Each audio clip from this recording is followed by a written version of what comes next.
Thanks. Well, can I come in, please?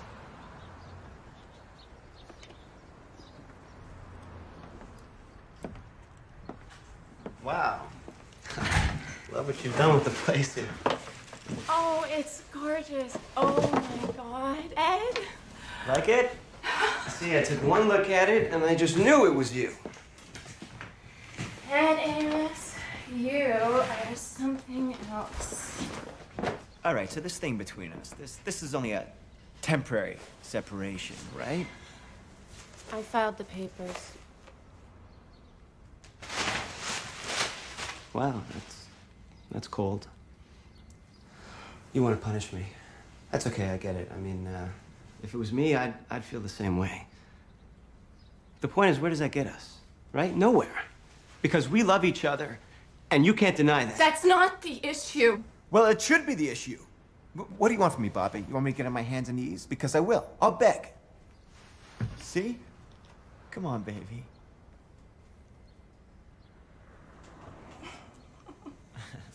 Oh, Ed. Bobby, look at me, please. I wish I could take back what I did. I would rip my heart out if I could, but I can't. Okay, that's just the way life is. You know, we're stuck with our actions, good or bad. Listen, you don't understand things. It felt like my whole life was falling apart. You know, the problems at the office, the money. Why didn't you talk to me? Because I care too much about you, that's why. Okay? If you saw me weak, I couldn't live with myself. Everybody has problems. It's not a sign of weakness. Yeah, well, it's easy to say when they're not your problems. Sweetheart, if you've got problems, then I've got problems. I know. I'm learning that the hard way. Honey, if I lost you, I couldn't live. I love you so much. And I promise you, I will change. Now, can you love me enough and give me one more chance?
Like I told you.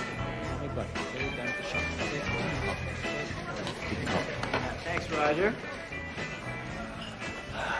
Good to see you and Bobby together again. She is my shining star. Couldn't be happier. Look, I hate to bring up business, but I don't want to face our year end with this tax thing hanging over my head. Hey, I already said I was on it. Ed, I've been hearing that for months, man. Tim, we're partners, right? Okay, let's table this shop talk and enjoy these two beautiful women. The man is in dire need of some TLC. Now, if you'll excuse us, my wife and I are gonna go upstairs and have our own little party. Enjoy. Don't wait up, okay?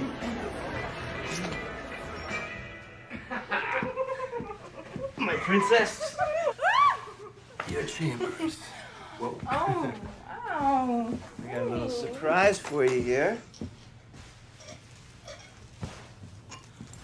Oh, baby. I think I had too much. Don't say that. We got a whole night ahead of us here. I'm sure you're not trying to get me drunk and take liberties. Well, now there's an idea. Why don't you go put something sexy on?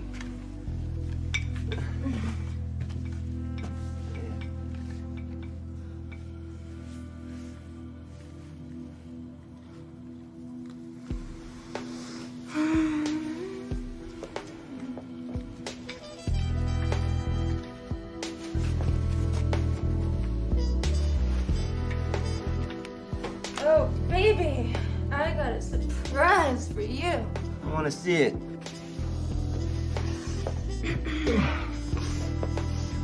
Wow. Come here, baby. Yeah. Like this.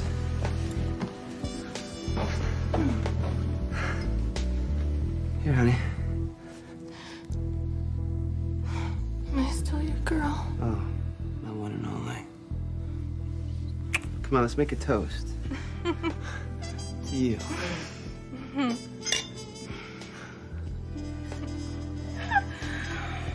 Yeah. Good girl.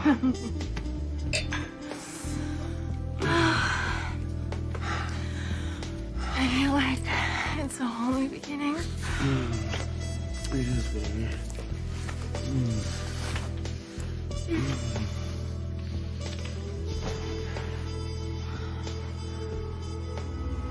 Yeah.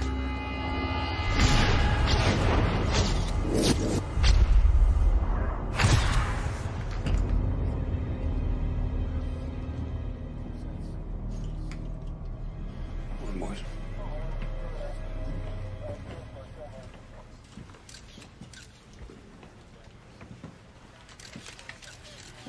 What do we got? One unlucky son of a bitch. He was having some fun with his old lady. She doesn't look like he's having much fun to me. Yeah. Thanks. Yeah.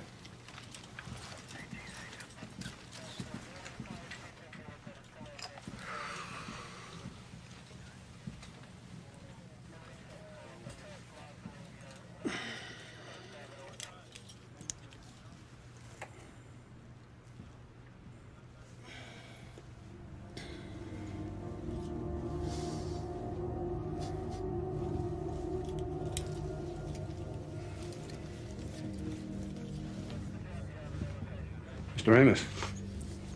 I'm Sergeant Patrick Hanahan with the Detroit Police. You want to tell me what happened? Yeah. My business partner and I were having a party for our clients. And my wife and I thought we'd make a night of it, so we took this room upstairs. And we fell asleep. And when I woke up, she was like that.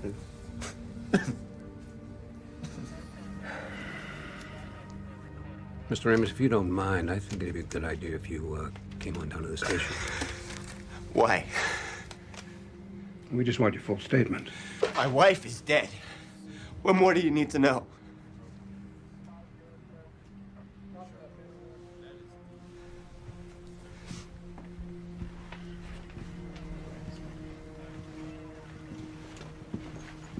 Get Dr. Kimura over here.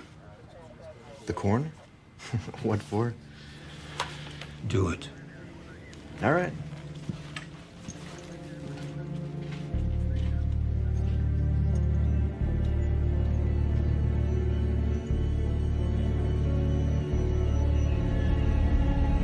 You sure you're not holding something back, Mr. Amos? Like what? I don't know. There's a lot of paraphernalia in the room. I think what goes on between a man and his wife should stay private. Not when the wife ends up dead. What are you looking for, Sergeant? Dirty details? How much did you drink? It was a party. Just answer the question, Mr. Amos. A lot, I guess. Mostly champagne. What about the cocaine? I purchased that. You leave my wife out of it. She used it? Yeah, but I gave it to her. Did you ask her to use it? I didn't have to ask her. She liked it. Did she inhale the cocaine? What difference does it make? She used it. I don't need to explain the reason, Mr. Amos. I ask a question, I'd like an answer.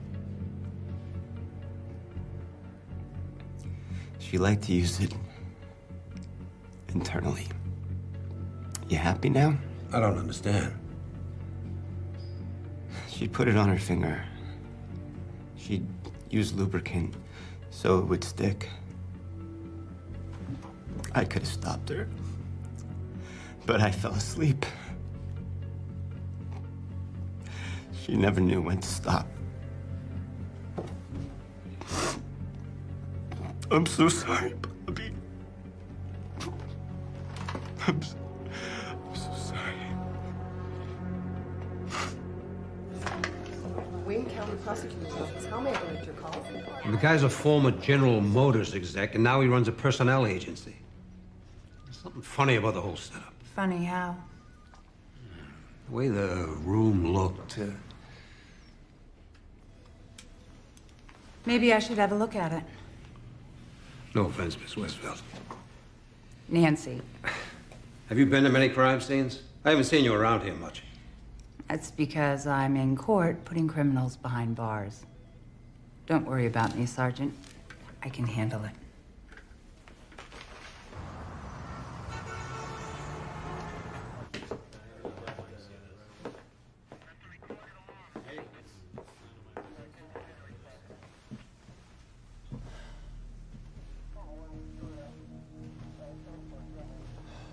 Here. Miss Westphal. You have to wear these. Of course.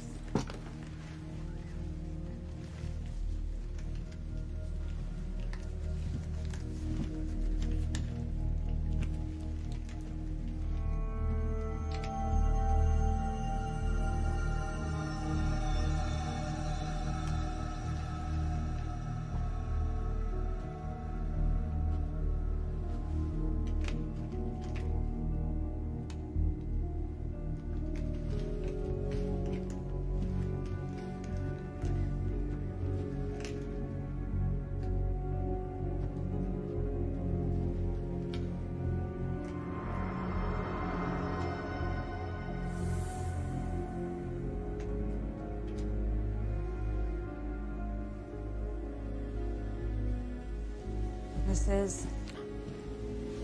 Yep.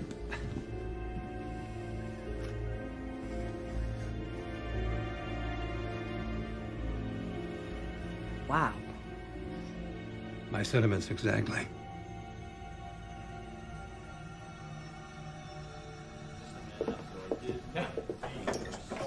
Where's Ed Amos? At a meeting. A meeting? Something about his business. Said he was closing a major deal. I didn't hold him and just lawyer up. Life in the big city.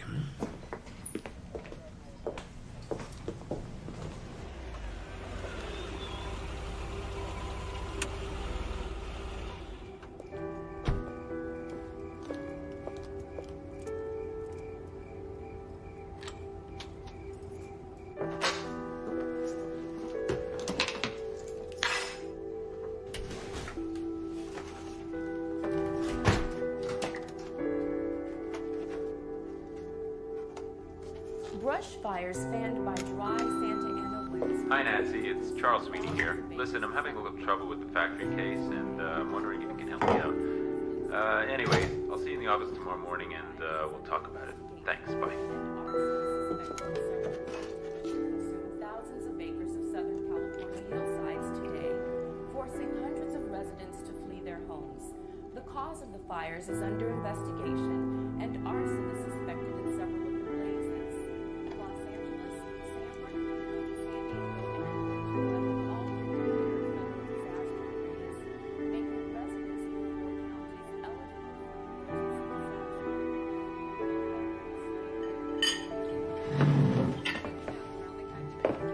Out west, it looks like Los Angeles is experiencing some extremely high temperatures at 83 degrees. San Francisco is going to be much cooler at 60. Howard, your guy's got 2 priors. It's second-degree manslaughter or trial. Take your pick. Get back to me, okay? Nancy, Yeah? Marie Wagner, Bobby Ames's mother, is here. She'd like to speak with you. Send her in. Okay. Come right in. She'll see you now. Thank you. Sergeant Hanahan said I should speak with you. I'm terribly sorry about your daughter. She was my only child. Please, sit down. Would you like some coffee? Nothing, thank you.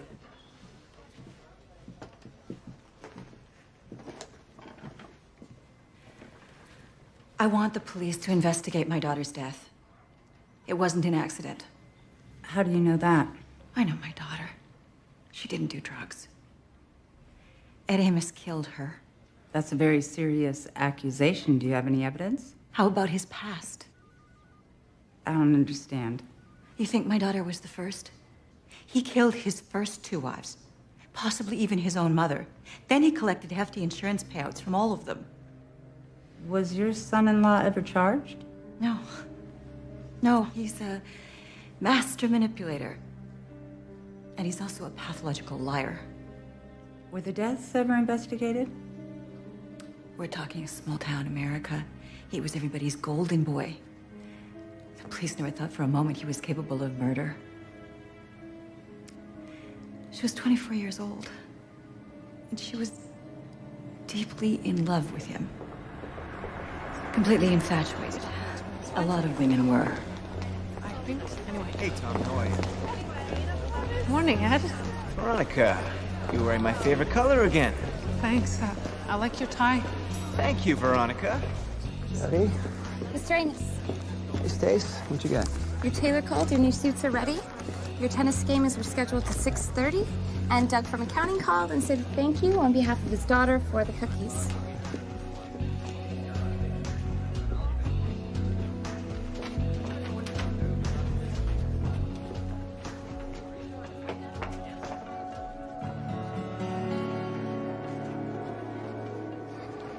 You don't look a bit like Francis Woodward. What does Francis Woodward look like? Ever see a Japanese sumo wrestler? You know. Here's my expense report.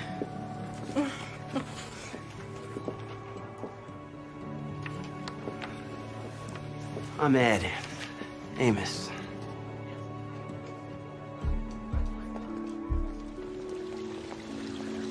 You know, I think my very first words were GM. As long as I can remember, I could name every make and model, tell you all the specifications down to the very last detail. And I'll tell you one thing that hasn't changed. My love affair with the Cadillac. You never secretly lusted after one of those luxury imports? You know, those are for people who think they can buy class. It's that whole snub appeal thing. See? I'm a true-blooded American boy. I was raised that way. Are your parents still alive? No. My dad died when I was a kid, and my mom a few years back. That was tough. I still haven't gotten over it. Were you close? I guess it's true what they say. You never outgrow the need for your mother. Yeah. I guess I'm still not used to being an orphan. And now, my lady, your Cadillac awaits you. Oh! Come on. I didn't want my daughter to marry him. I did everything I could to stop her. But I waited for the call. Every time the phone rang, my heart stopped. It finally came. The moment I heard Ed's voice, I knew. I'm sorry. I want him to pay for what he did. He can't get away with this. You said that Amos had done this before, but he doesn't have a criminal record. He was never charged. He was never investigated. He was never even a suspect. How so? He was a member of the Good Old Boys Club. He was politically connected. He even ran for mayor. Look, Marie, I don't know how far I can pursue this. Indiana isn't in my jurisdiction. But I'll do what I can.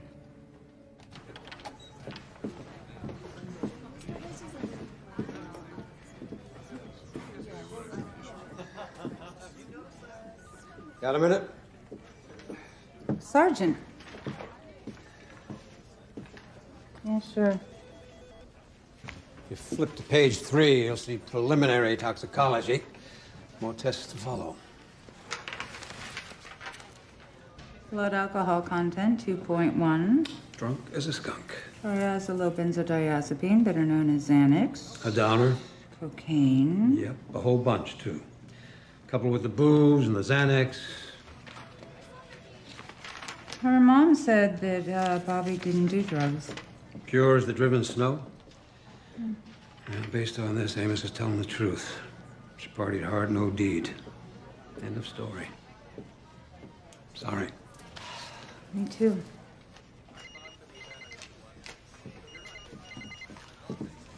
Hanahan. Nance, I have an urgent message here from an emergency room nurse at Detroit General. Said she needs to talk to you.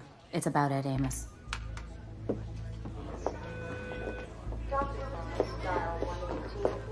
Excuse me. We're here to see Melanie Frame. Miss Westfeld? I'm Melanie Frame. Hi, Nancy. This is Detective Sergeant Hanahan. Nice to meet you. Is there someplace we can talk privately?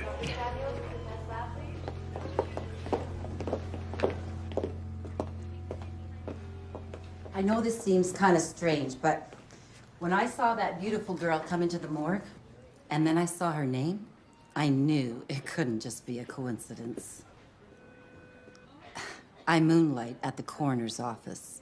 My late husband, Mark, was an undertaker and coroner back in Anderson. Same town that Ed Amos is from? At least when he was married to Carolyn, Ed's second wife. She was 27 when she died. The call came in about 2 a.m. When my husband told me, I said, "You better do a damn good job, Mark, because that man just killed that woman." What made you... When young, healthy women suddenly drop dead, what kills them? Statistically speaking, it's their husbands. And this guy's got 3 drop deads? Do you have any evidence?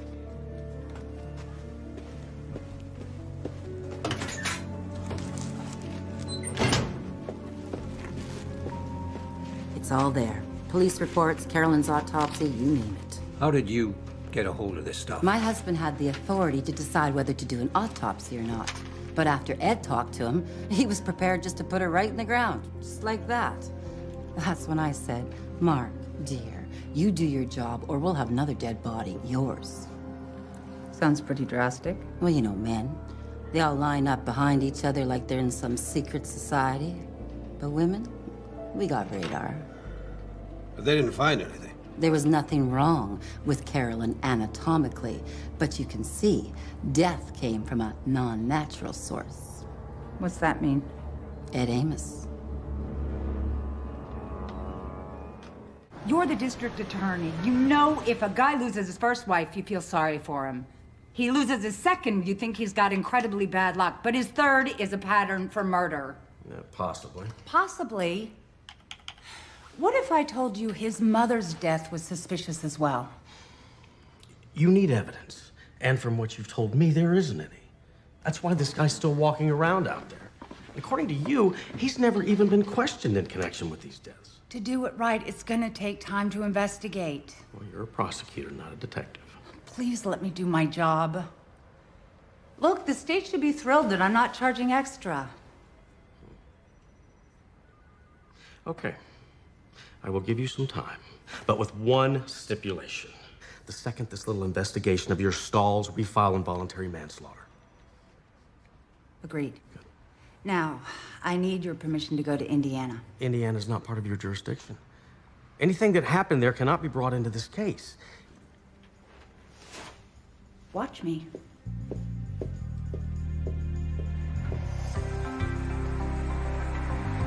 You know, we've got something in common. What's that? Everybody in law enforcement thinks we're nuts. Everybody except Officer Mike Williams of the Anderson Force. I'm really anxious to hear what he has to say about Saunders' death. I feel like we're in Maybury.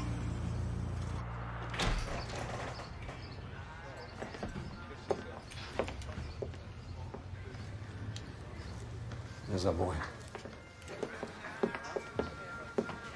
Officer Williams. Yeah, Mike. Sergeant Hanahan. Patrick. Ms. Westfeld. Nancy.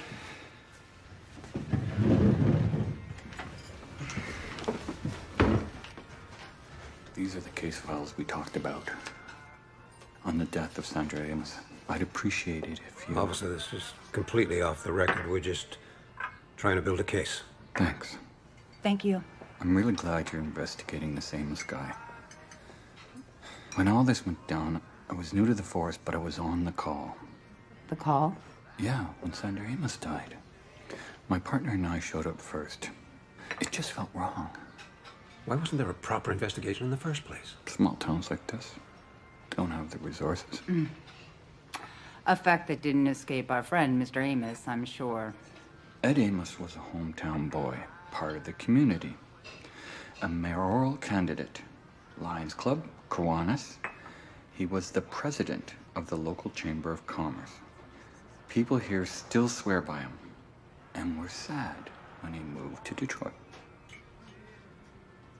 Huh. As a close friend of Sandra's, you must think it's odd that we're here so many years after the fact. What I think is odd is that nobody talked to me about it when it happened. Well, the truth is, we're here investigating Sandra's death in support of our case against Ed and Bobby Amos's death, his third wife. Oh my God. He killed another one. You think Mr. Amos murdered his wife? Well, now that I know about Bobby, I think he killed 3 wives. The only people who don't are the police.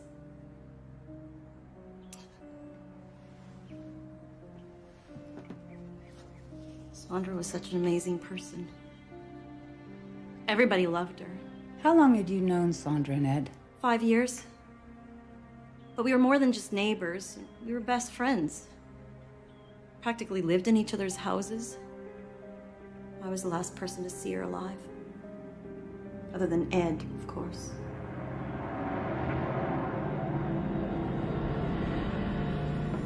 Just think, if Ed wins the mayor's race, you'll be first lady. Right, me the closet Democrat. He better not find out I'm thinking of voting for his opponent. Hello? Yeah, she's right here. Speak of the devil. Hey, baby. How'd it go? Should I pick up my inaugural gown? Okay, I'll see you soon. Standing room only crowd at the League of Women Voters. Knowing that he probably promised them all discounts for the next card. I'm gonna go. He sounds exhausted. I'm here, honey.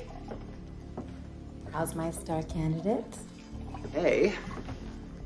You know, I'm getting pretty good at this campaigning thing. I knew you'd be great. I can't. It'll put me right to sleep. Oh, come on. We're celebrating my debut in front of the League of Women Voters. And your birthday. All right, we'll call this, I don't know, a pre-birthday celebration. So happy birthday, my one true love.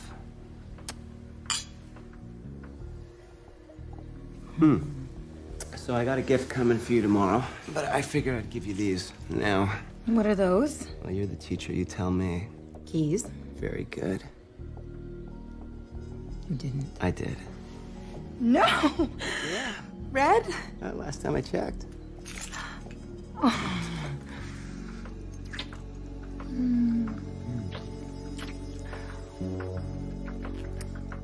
You're so good to me.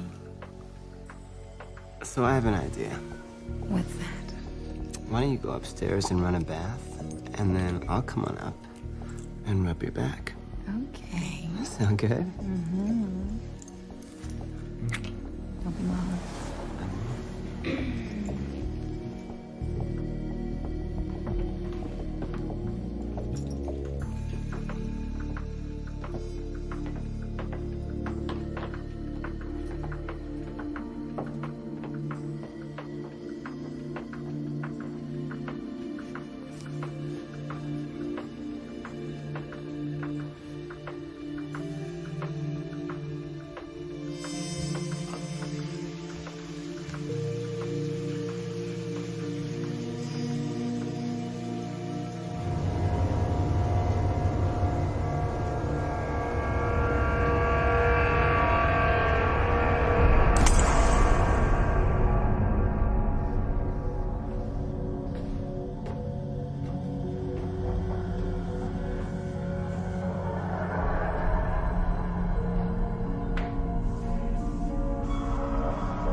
Sandra!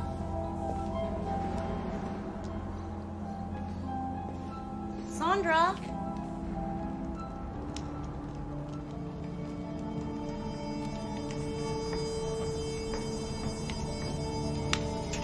Ed? What happened? Where's Sandra? She's dead. What? My shining star is dead. Oh my god. When? What happened? Could you leave me alone, please? Now?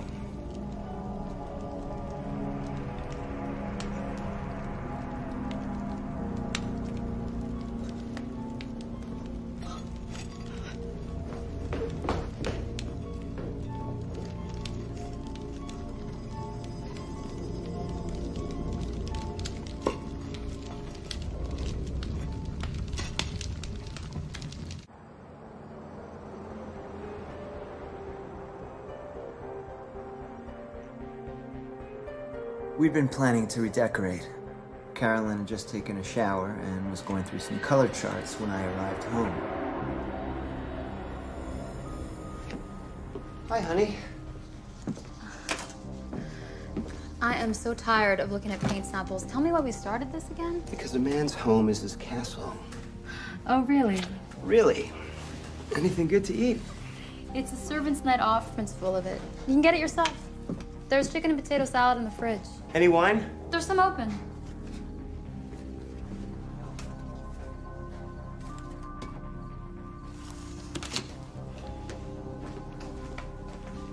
Where are you going? To dry my hair. Well, hurry back.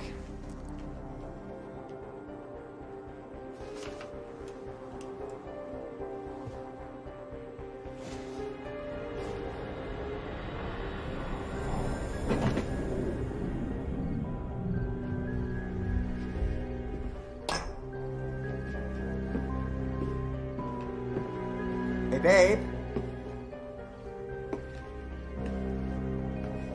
Carolyn?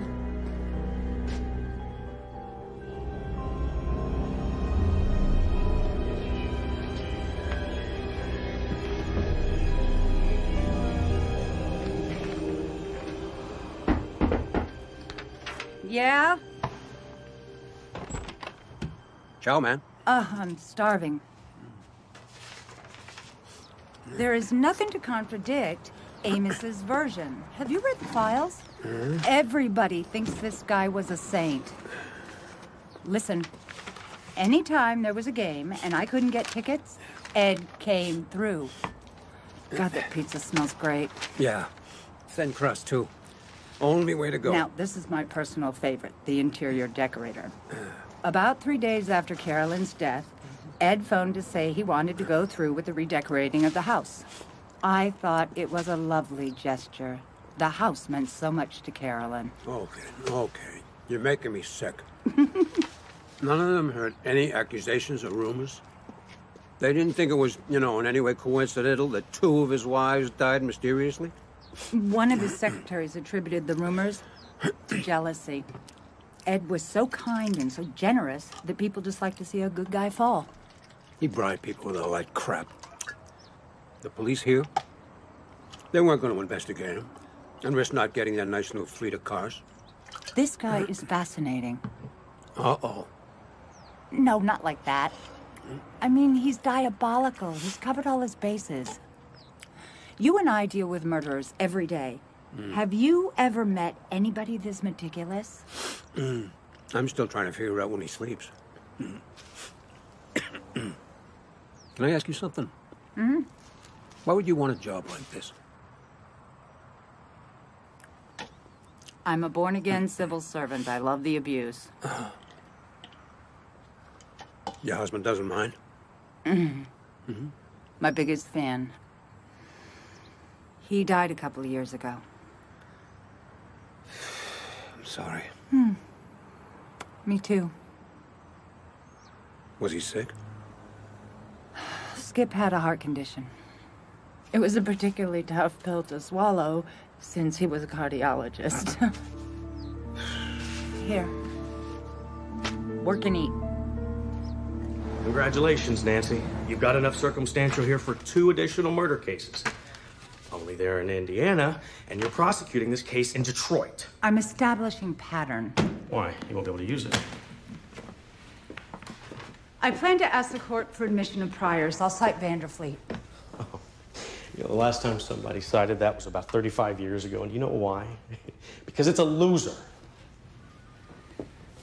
Whose side are you on, Bob? The people of the state of Michigan. Thank you. We cannot prosecute people without proper evidence, even though we may think they're guilty as hell. You're gonna have to do a lot better than that if you want this office to file first-degree murder charges.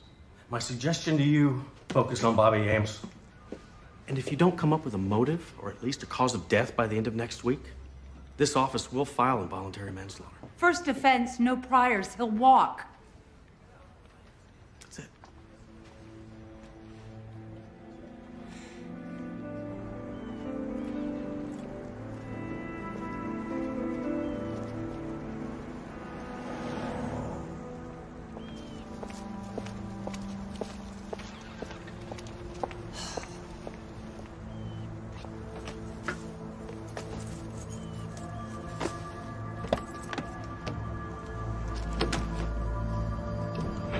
Need some help? I met Amos, Bobby's husband. I know who you are. Hey, can we go somewhere and talk? I don't think so.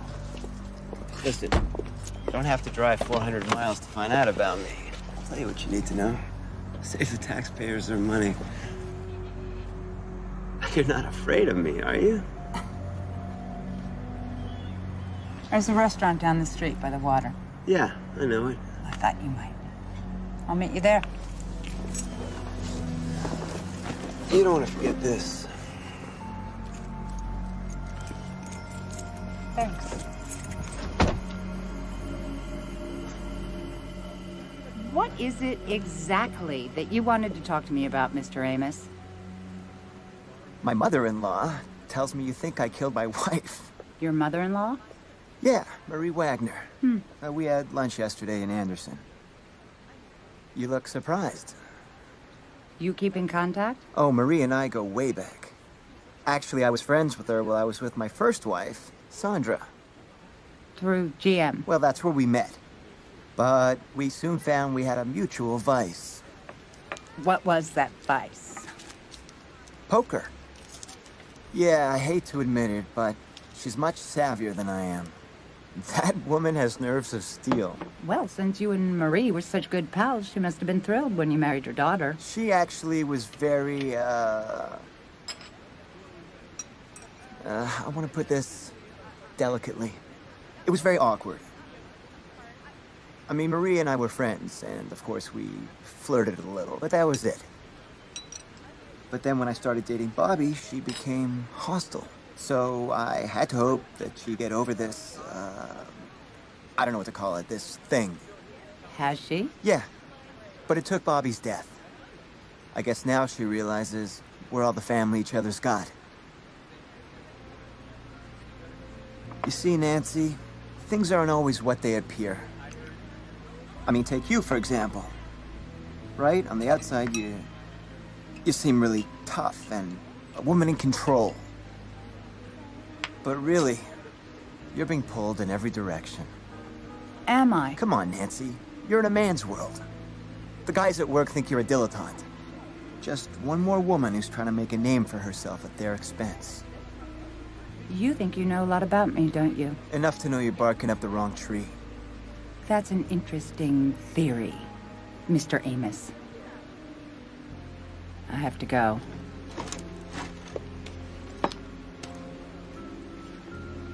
Please, you want to shatter my fragile male ego here? Nancy, I think if you took the time to get to know me, I think you'd form a very different opinion of me.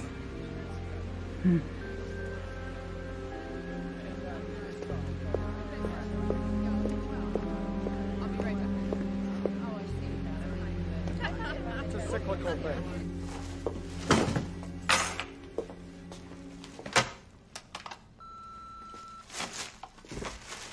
Nancy, it's Samantha. It looks like your 3 o'clock has been rescheduled to 4. Hope that works for you. Have a good evening, and I'll see you tomorrow. Bye. Hey, Nancy. I just wanted to thank you for taking the time out of your busy day to chat. Maybe we can do it again. I could come over. See, I really have nothing to hide. I could bring some wine. Anyway, call me.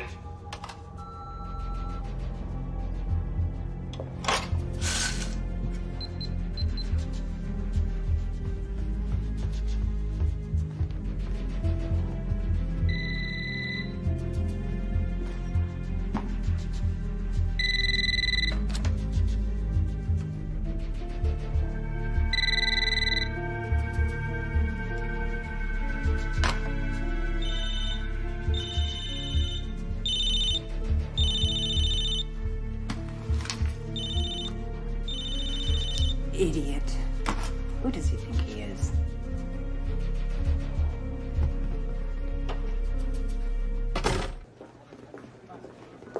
Where are you going? To Indiana. I want to talk to Marie. You're making way too much out of this. Come on.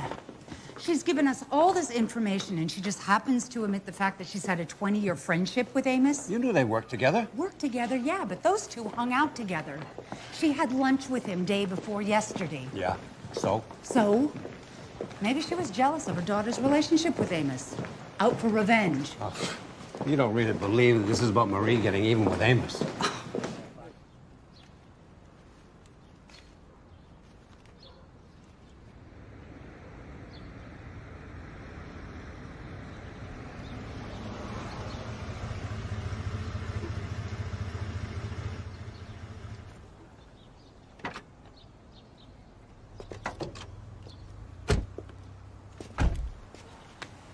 What's going on between you and Amos? Like I said before, he has a way with women. What about with you? Me?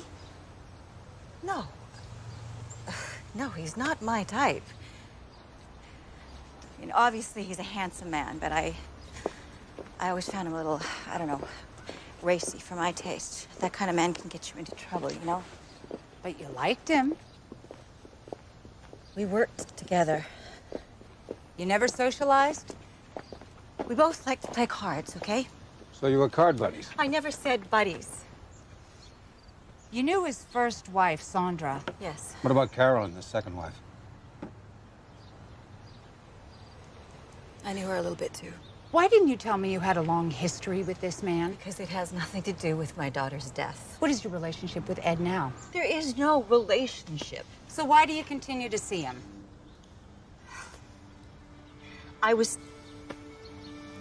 If he thinks we're allies, he'll talk to me. Maybe he'll let something slip, something that would prove he was guilty of Bobby's death. It was worth a try.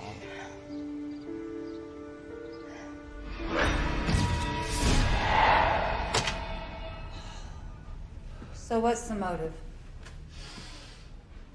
Money. He had plenty.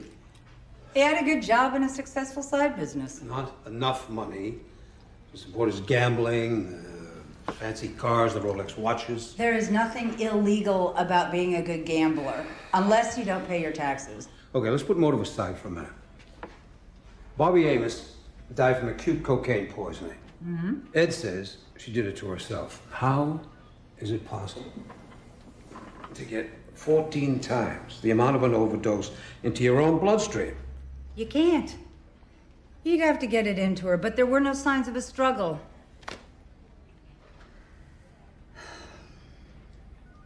Have we talked to everyone at that party? Everyone but Owens. Is that Ed's business partner in Detroit? Talked to him on the phone a couple of times. He's always out of town. I want him interviewed in person.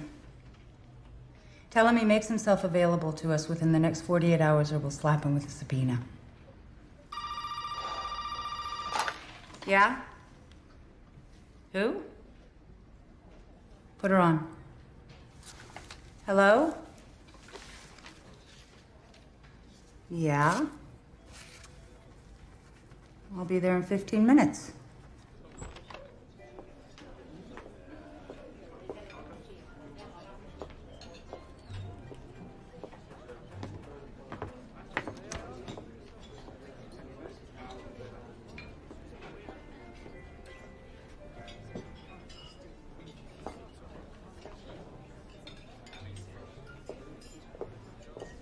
Harry Zellinger?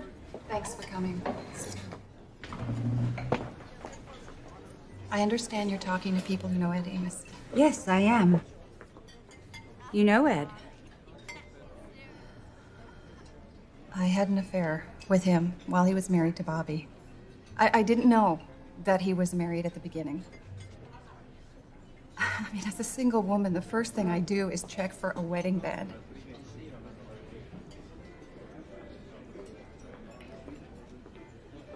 When I asked him why he'd never married, he told me he was widowed. That his wife had been electrocuted in some freak accident. How did you two meet? He was a GM exec, and I sold him his paging system and was a service rep. If you don't mind, Miss Westfield, I just need to say this first and be done with it.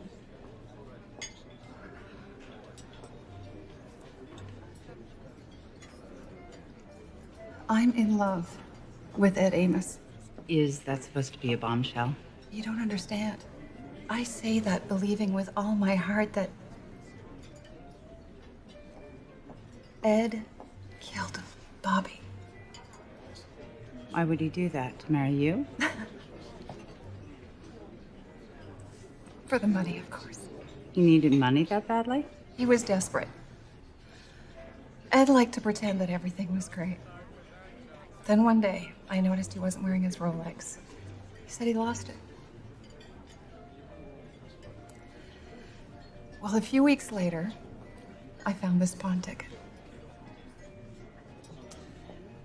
Well, it's a big leap between pawning a watch and murder.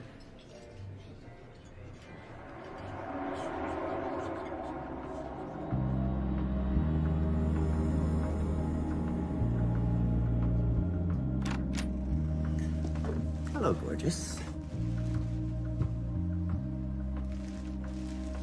Okay. What's wrong?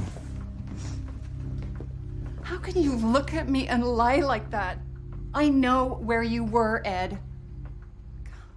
It's over.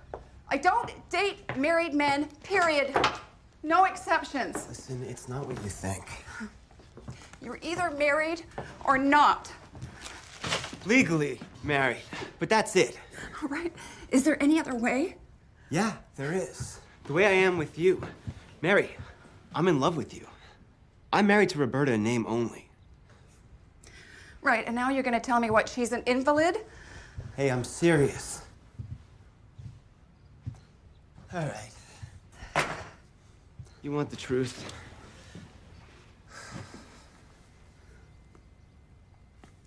She has a lot of money, and I need it.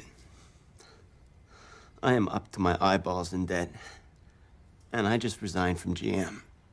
Why did you do that? Because it was the only way I could get them to drop the fraud charges against me, that's why. Huh, yeah.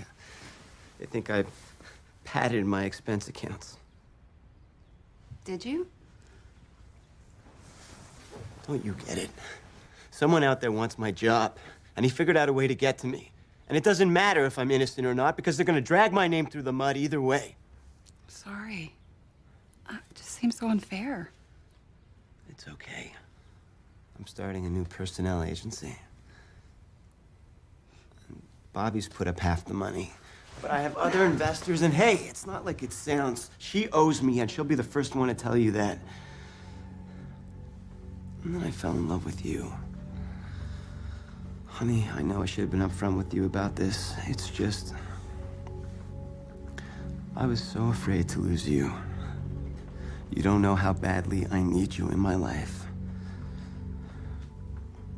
I'll tell you what. I promise you, I'll file the divorce papers. If you promise, you won't leave me. Deal?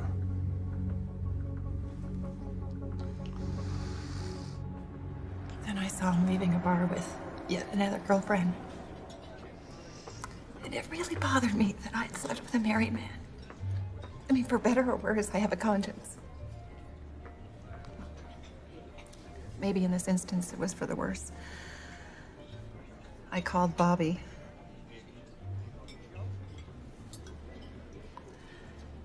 I told her I was having an affair with her husband. She said that she suspected it all along.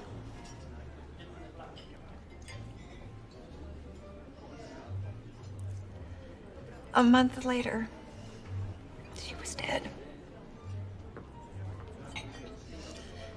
And I can't help thinking that if I hadn't called that day, would she be alive today?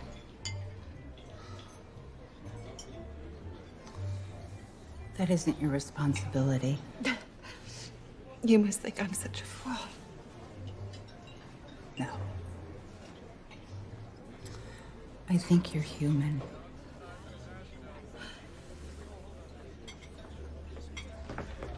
Nancy? How'd it go? Well, what if I told you that I have in my possession the smoking gun?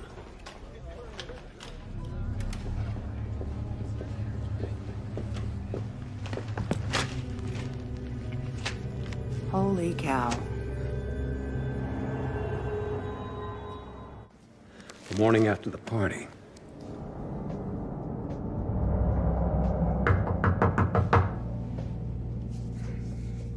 We're sleeping! Come back later! It's me, Ed. Open the door. You gotta help me. What's going on? You trust me, Tim? I don't want to talk business at 6 a.m. I need you to keep something for me and no one can know about it, ever. Can you do that for me, Tim? Yeah, sure, I guess. No guessing! Now my life is on the line, man. Christ, Ed. What the... Don't ask me what it is. I can't explain it. It's not what it looks like. It is like this falls into the wrong hands. Do you have any idea what that would do to our business? Okay. Okay, don't worry. You do that for me. Yeah. You work your kill on you, buddy. It's all good. All right.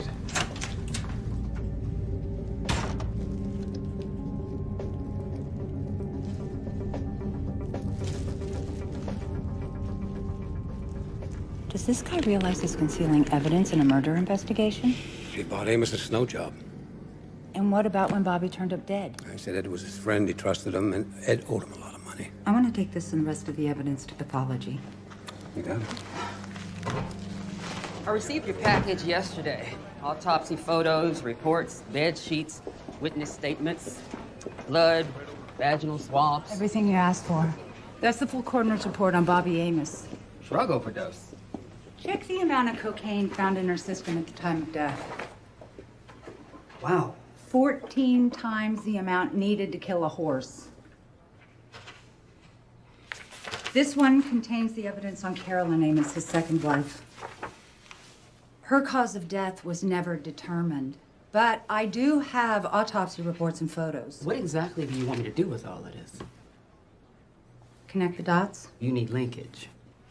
First, we have to figure out how they were killed.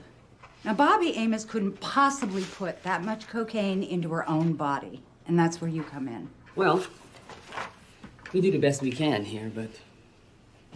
Look, give me a week, okay? And if you don't hear from me, feel free to call. Thanks. No problem. He waited several hours before he called anyone. Then he called Owens and he gave him the syringe. Remember, the coroner in Carolyn's death reported that Amos waited several hours before he called the police, just like with Sandra. You know, I think you have a real shot here, so long as you focus on Bobby and forget these legal long shots. I will. I want to charge him with first-degree murder with a lesser included charge of murder by poisoning. I know what I'm doing. Prominent businessman and former General Motors executive was arrested today for the murder of his wife at a fashionable downtown Detroit hotel. Mr. Amos, do you have a comment? No comment.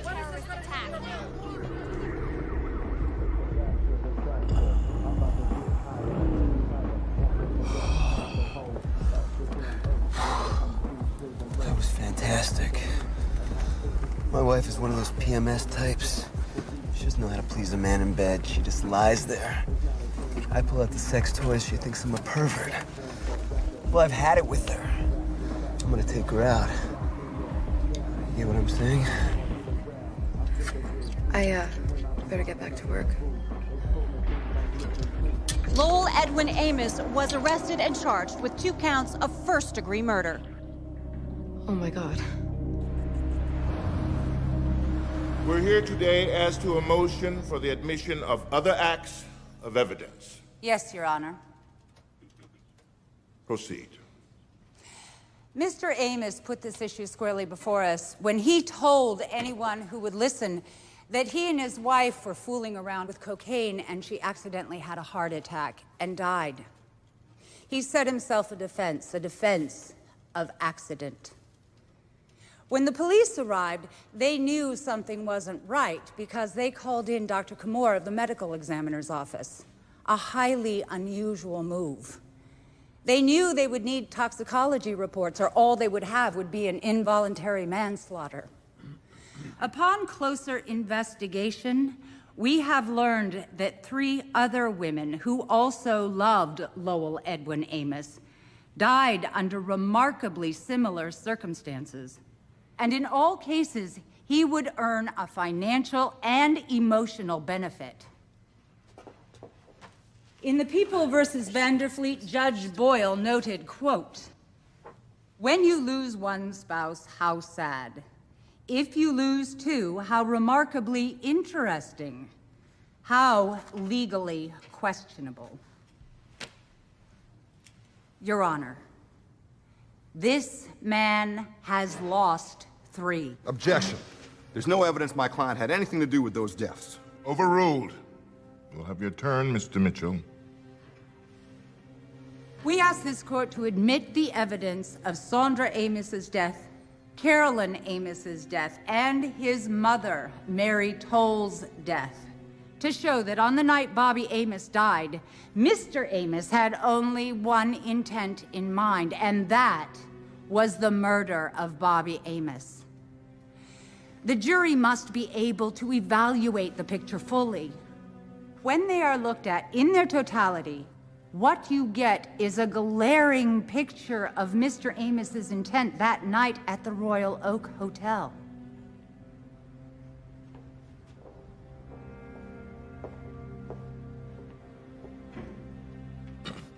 Your Honor, should you favor the prosecution's argument, you would undermine my client's ability to get a fair trial.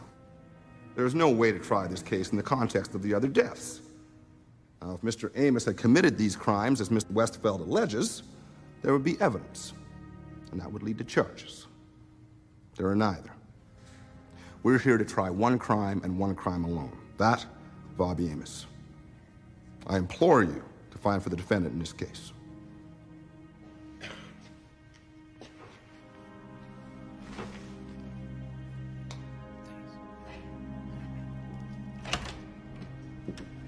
Can you hold a second? Well? He'll let us use Carolyn. You are a goddamn genius. Genius would have been if he'd let us admit the deaths of Sandra and his mom, too. Oh, see, that would have been a fairy tale. I'm betting on you. All you had when you secured a warrant to arrest Mr. Amos was based on the evidence you had at that time, which was the statement made by Mr. Amos. Is that correct? No, that's not correct. All right. Is there anyone in this world that can tell you Mr. Amos killed his wife? I don't have an eyewitness, if that's what you mean. You don't have any witnesses, let alone an eye, do you, Sergeant? Or do you plan to produce a key witness that was in room 822 when Mrs. Amos died, sir? I know of no one who was in that room with the exception of the defendant and the victim. So the evidence with which you sought a warrant was based on the evidence collected in room 822 of the Detroit Royal Oak Hotel? That and more. Your Honor, will you ask the witness to limit his answers to the scope of this trial? Sergeant, please confine your answer. I'm answering truthfully, Your Honor. You know we're talking about Bobby Amos, Sergeant. You're with us there, right? Yes. And it is the evidence collected in that investigation that led to your warrant, correct? Not solely. Your Honor. I'd like counsel to approach the bench. Meanwhile, the jury's dismissed for the day, and we'll pick up testimony tomorrow.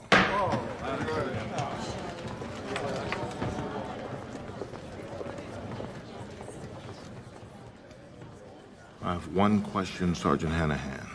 Were you aware of the court's prior ruling. The defendant's mother and first wife were not admissible. Yes, Your Honor. And yet you continuously ignore that ruling. Your Honor, when I walked to the stand, the lady took my name, and I swore an oath to tell the whole truth. I cannot sit here in all honesty and misrepresent what I did in regards to this case. They haven't been able to prove their case that my client perpetrated the death of Bobby, so now they want to work on Indiana. They're so convinced of their case, they should go there and prosecute those deaths. Your Honor, since this trial began, I have done everything I could to limit those other cases. Mr. Mitchell has repeatedly tried to bait the witness. I have objected to every overly broad general question about those cases in Indiana. I advise you, counsel, and your witness to use the evening to think long and hard about your strategy. If you cross the line, I won't hesitate to call a mistrial.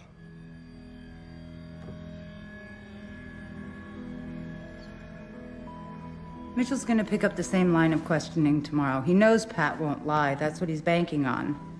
He's setting the perfect trap, leading us into a mistrial. Smart move. What if we called his bluff? We would end up in the Court of Appeals back at square one. You suggesting Pat lie? That's not going to happen. No, I'm not suggesting that you do. I'm just saying that Mitchell has us between a rock and a hard place. You need to tread very carefully right now, or you can kiss this case goodbye.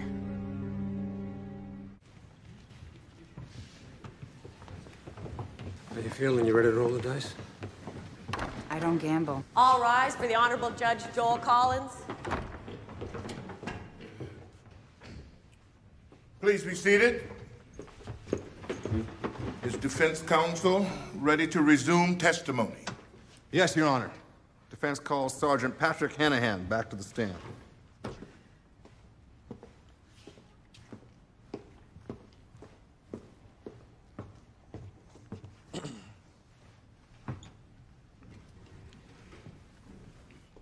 I'd like to return to the issue of the warrant for Mr. Amos. Did you obtain the warrant as a result of evidence collected entirely from the hotel suite at the Detroit Royal Oak Hotel? Not entirely. You're aware, Sergeant, that I'm speaking solely about Bobby Amos. I mean, my client's not charged with killing other people, too, is he? No, he's not. Mr. Mitchell, we need to confine. All right. He's the one trying to expand it, Judge. Now, at the time you arrested Mr. Amos for the death of Mrs. Amos, you were armed with the same evidence that's being presented here to this jury. Isn't that right? As well as additional information regarding his mother and his first wife. Your Honor, I demand a mistrial. In view of the fact that Sergeant Hanahan was fully aware of my earlier ruling, I will have to rule for a mistrial in this case. The people ask for a stay so that the Court of Appeals may consider that ruling. So granted.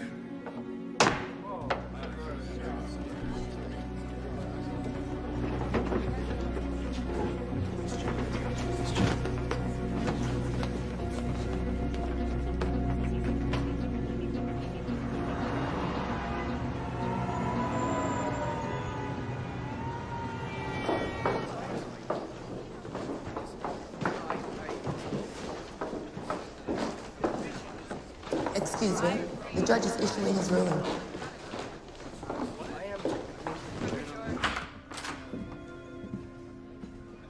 Well? Well, we were brilliant. We were, I can't deny it.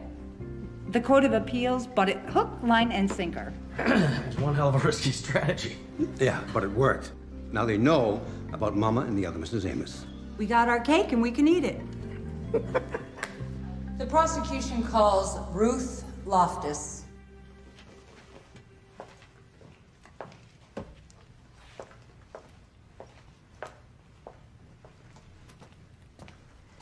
Please place your left hand on the Bible and raise your right hand.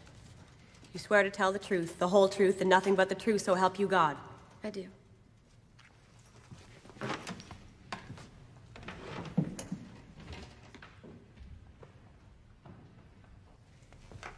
Can you tell us your name, please? Ruth Loftus.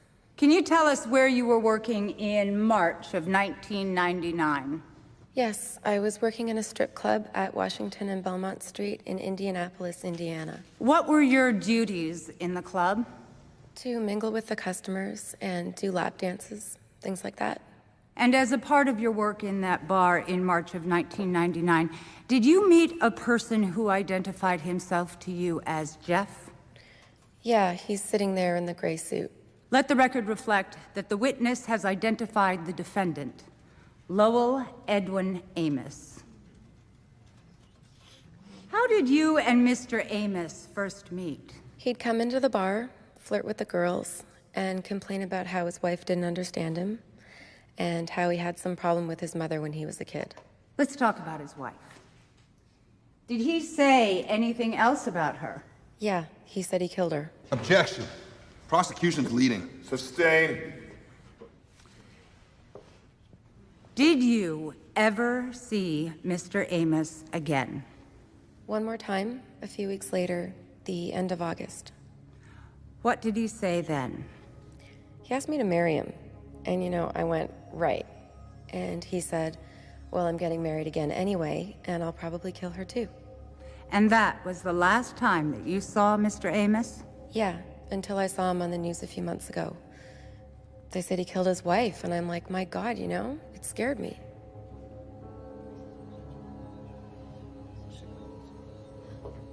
Tell me, Mr. Amos, were you a good husband and provider during your marriage to Carolyn? My wife and I had a very good relationship. We both worked at GM. We had a beautiful home. She had everything she wanted. We drove Cadillacs. She had 5 furs, lots of jewelry. We went on nice vacations together, those kinds of things. Basically, I was very, very good to my wife. I loved her deeply. Were you as generous with Bobby as you were with Carolyn? Oh, I wish I could have been. Unfortunately, I ran into some financial difficulties soon after marrying Bobby. And she understood. She said she had everything she needed because she had me. Now, during your marriage to Carolyn, did you ever meet a Miss Ruth Loftus, who testified here yesterday? No, sir. Never been to the Pussycats at Belmont in Washington? I've been to Belmont Street. I've never seen Washington. I've certainly never been to the Pussycat. I'm afraid that woman has me confused with this, Jeff. Now, when Carolyn died, there was never any investigation? Oh, no, none. You were never questioned? Absolutely not. There was no physical evidence of a crime? Bruising? Injuries? No, there was nothing like that. The finding was pulmonary edema, mild asphyxia, or a sudden snap of the heart. Were you ever charged by the authorities for murder? I was never even questioned, let alone charged. Now I'd like to talk about the night Bobby died. Okay. How were you getting along that night? Great. You know, it felt like we were moving on. I'd just come clean about my affair, and Bobby forgave me. She was just that kind of person. Will you tell the jury, please, Mr. Amos, what happened when you and Bobby went back to your hotel room? We went back to the room. Bobby got undressed. I took a couple of Xanax because I had to get to sleep. I had an important business meeting in the morning. Xanax was some sort of sleeping pill? It's for anxiety. It relaxes me. Does it help you to sleep? Oh, very much so. All right. All right. So you said your wife got undressed. Does that mean she put on pajamas, sleeping gown? Lingerie. So she got on the bed, and I poured her some champagne. We drank some. We fooled around a bit. I did a line of coke, and then Bobby, Yes? You know, this is pretty intimate. I know this must be difficult for you to talk about, Mr. Amos. But did your late wife, Bobby Amos, did she or did she not have cocaine on the night of her death? Yes. She put some on her finger and inserted it. You'll have to educate me. What is that supposed to do? Well, basically, she put lubricant on her finger, then dipped it in the coke. That way it would stay on. And then inserted it into her vagina. This would heighten sexual stimulation. Then what happened? Then we played with some toys. She did the same thing again. She spread the lubricant around, dipped the toys in the coke, and put it inside her again. And I guess soon after, I must have passed out. The next thing I knew, I woke up and my wife was lying next to me. Dead. I want you to be absolutely truthful, Mr. Amos. What did you do then? I panicked. All I could think of was how it looked. There were drugs everywhere and sexual paraphernalia. And I thought of Bobby's mom and the press. And I was frightened. I called my friend and business partner, Tim Owens, and I asked him to take something. Did you give him a syringe? Yes. Why'd you do that? I was worried about a possession charge. What were you going to use it for? The syringe? Absolutely nothing. I've never used this thing before in my life. But I knew if someone found it, he'd jump to all kinds of incorrect assumptions. Like what? Like that Bobby and I were users. Oh, you'd be amazed how quickly people jump to false conclusions. Will you tell the court, please, Mr. Amos, how you were treated by the police from the time they arrived to the present? Like I was a criminal. They handcuffed me. They tried to get me to say that I forced drugs on my wife. They harassed and intimidated me, my friends, my business associates. I was trying to grasp the fact that my wife was dead, that this beautiful and loving creature that I'd built my life around was no longer of this world. Hey, I understand the police have a job to do. They need to do what they think is right. But they could have treated me like a human being. And if not for me, at least out of respect for my wife.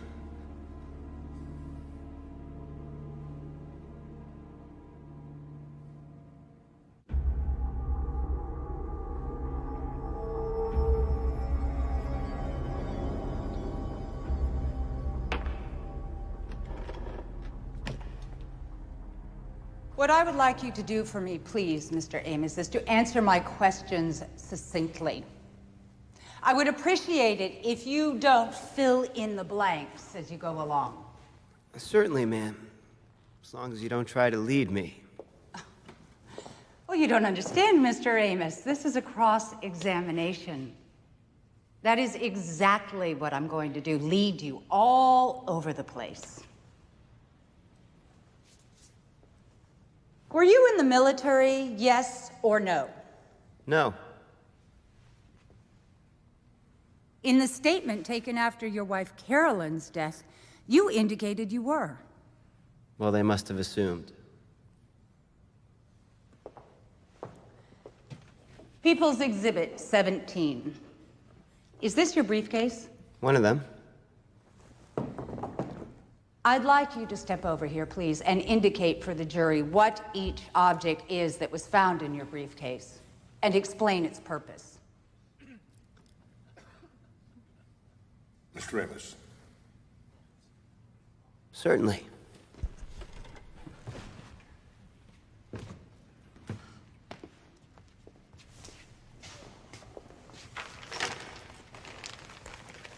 Okay, this is a ball gag. Person puts it in his mouth. It was part of an outfit my wife and I used in our fantasy games.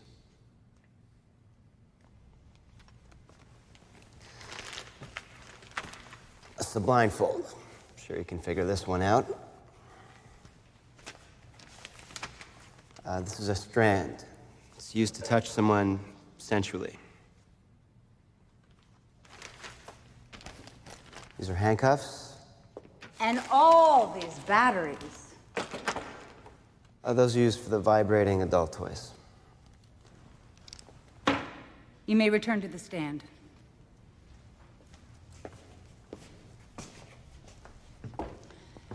I'd like to take you back to the night at the Royal Oak Hotel. You told this court that your wife died when she overdosed with cocaine, which she inserted vaginally using her finger. Is that correct? That's exactly what happened. I'd like you to demonstrate. I object, Your Honor. This isn't a science class. Your Honor, Mr. Amos has alleged that his wife voluntarily used cocaine. The prosecution intends to prove otherwise. Objection overruled. The state would like to introduce this baggie filled with cocaine that was recovered from 822 at the Royal Oak Hotel. Objection, Your Honor. My client has truthfully acknowledged that he purchased that cocaine for his wife. Now, if the prosecution wants to charge him with possession... Your Honor, if you will allow, this demonstration goes to the very heart of the people's case.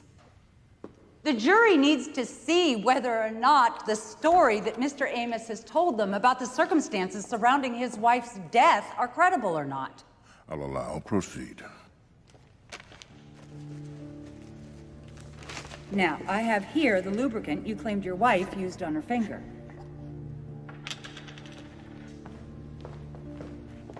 Dip your finger into the lubricant.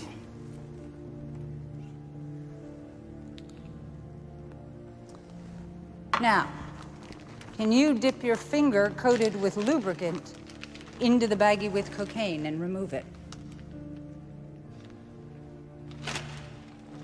How much cocaine would you say that is, Mr. Amos? I don't know. Not much. Not much. How many times do you think your wife had to repeat that exercise to put enough inside her vagina to kill 10 people? I don't know. 100 times? I said I don't know. 1,000 times? Objection! The witness said he didn't know. Sustained. I submit to you, Mr. Amos, that you do not know because it is not possible. Unless you contend that she continued to insert the cocaine long after she was dead. Maybe she didn't use her finger. Maybe she used one of the sex toys. I don't know. According to the medical examination, there was no cocaine found at the entrance of your wife's vagina. Can you explain how that would happen if she used her finger or... I vehemently protest. This is nothing more than prurient voyeurism posing as a cross-exam. She is dragging my dead wife's name through the mud, discussing our sex life in front of the world. It is Mr. Amos who chose this defense. The jury has every right to see it acted out. Answer the question, Mr. Amos. I don't know why you couldn't find cocaine there. I was asleep. And if you know so much, Miss Westfeld, you explain it. No further questions, Your Honor. You may step down, Mr. Amos.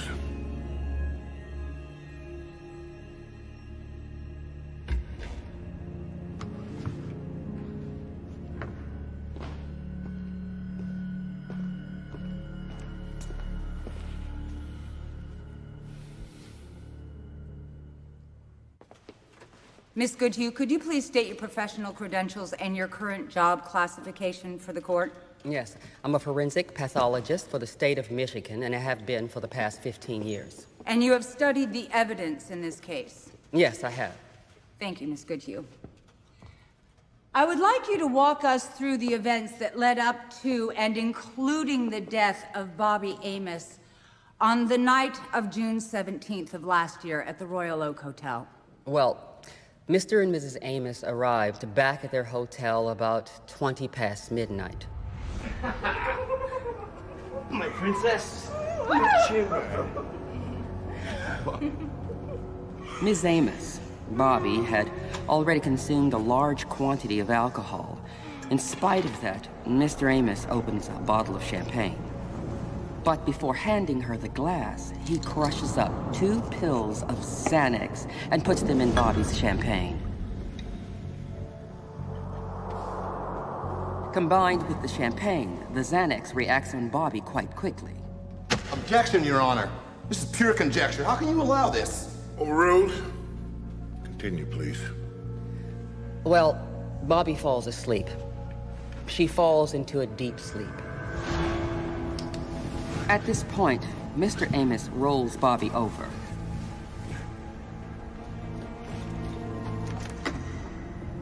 Then he takes the syringe, a glass from the bar, and the bag of cocaine into the bathroom. He mixes the cocaine with water and fills the syringe with the mixture. Then he returns to the bedroom.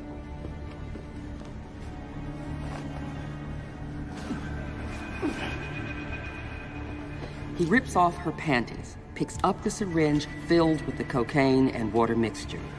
Now, there is no needle on the syringe. What he does is insert the plastic syringe into her vagina and injects the mixture. In this liquid form, the cocaine is quickly absorbed into Bobby's bloodstream. This would have caused Bobby to go into anaphylactic shock. Her body would have been thrown into violent spasms as she was clinging on to life. Now, not satisfied that she was dying, Mr. Amos straddles Bobby. He holds her nose and stuffs a pillow over her face to prevent her from breathing.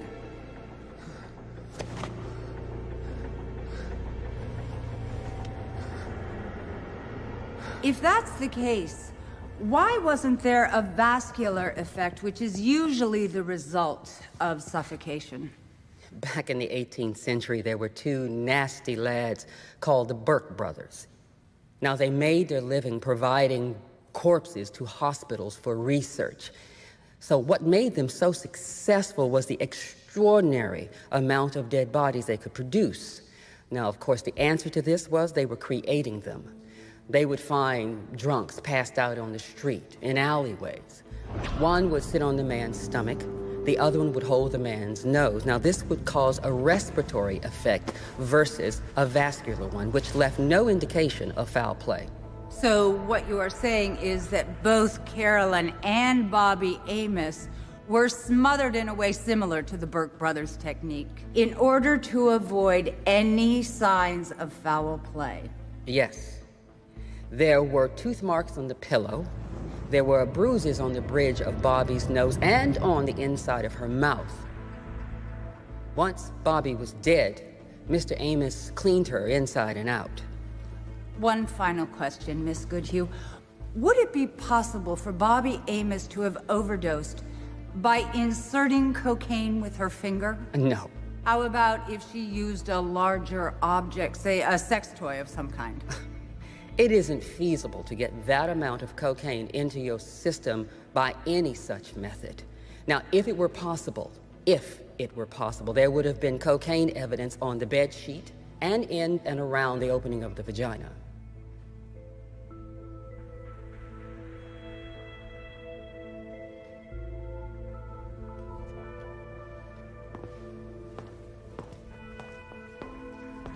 I have no further questions, Your Honor.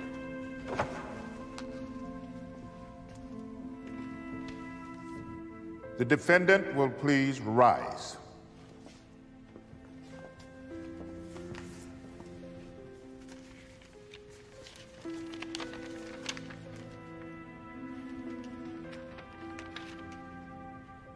In the People versus Lowell Edwin Amos, what say you as to count 1, first-degree premeditated murder?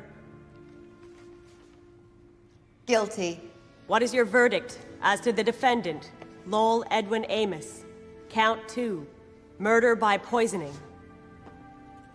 Guilty.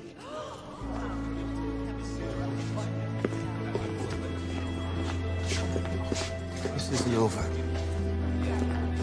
Ladies and gentlemen of the jury, the court thanks you